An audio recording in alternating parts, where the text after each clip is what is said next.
était sur des délits de presse, dès le moment qu'on l'a violenté lors de l'avant-dernière audience, dès le moment que l'on a tenu l'audience de première instance sans avocat, alors que le prévenu n'était pas là, la procédure de toute façon n'a plus aucun sens.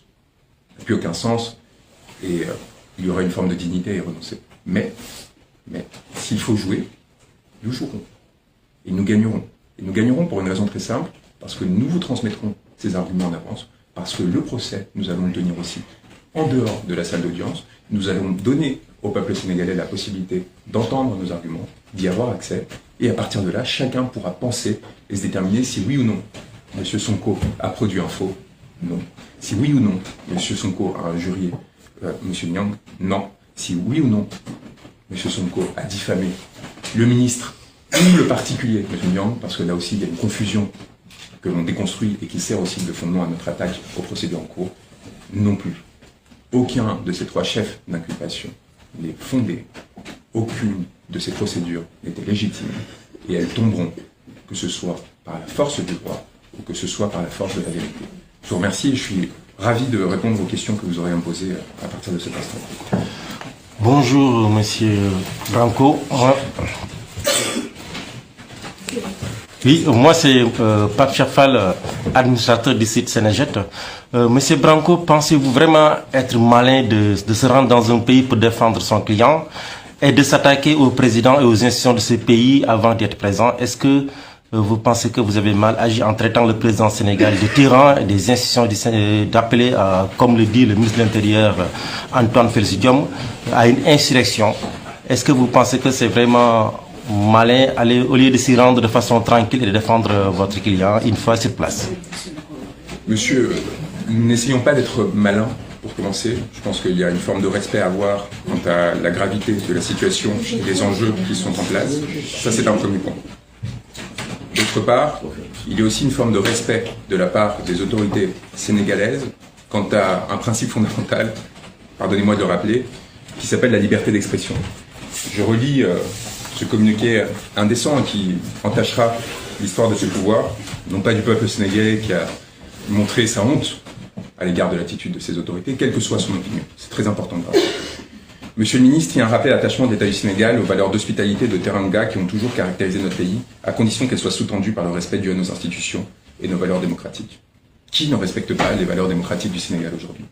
Qui, en expulsant un avocat qui a dit qu'une audience de première importance allait déterminer si l'on transformait le Sénégal en désert démocratique ou non, et si une tyrannie arrivait, non pas en disant que son Excellence M. Sall était un tyran, mais que l'audience du 30 mars permettrait de savoir si il choisissait la voie de la tyrannie ou non.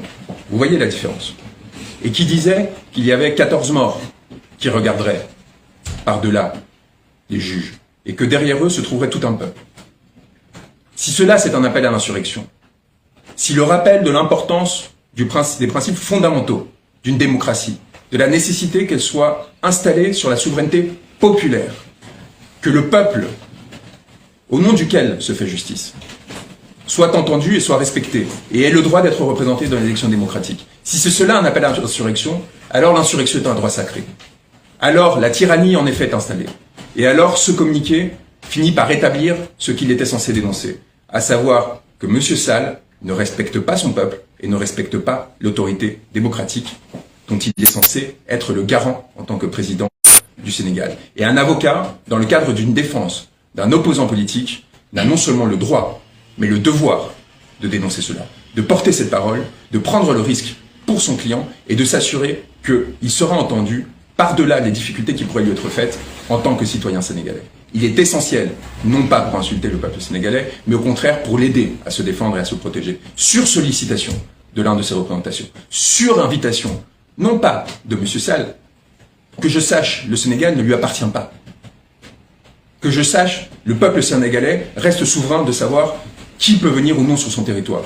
Et si l'un des membres de ce peuple sénégalais, en l'occurrence M. Sonko, un éminent membre, décide d'avoir dans son équipe d'avocats, constituée de 30 avocats sénégalais, un avocat français, espagnol, qui vient soutenir cette cause, qui vient tenter de porter la parole, qui vient tenter de faire contrepoids à l'arrivée de sorciers blancs qui cherchent à manipuler la démocratie sénégalaise, et qui le fait ouvertement, non pas justement par ces manigances qui ont détruit la démocratie sénégalaise et qui continuent de la détruire, mais qui vient ouvertement dans une fonction d'avocat, sincère, sans jouer à des jeux de palais, de cour, pour porter une parole qui soit complémentaire de celle de ses confrères.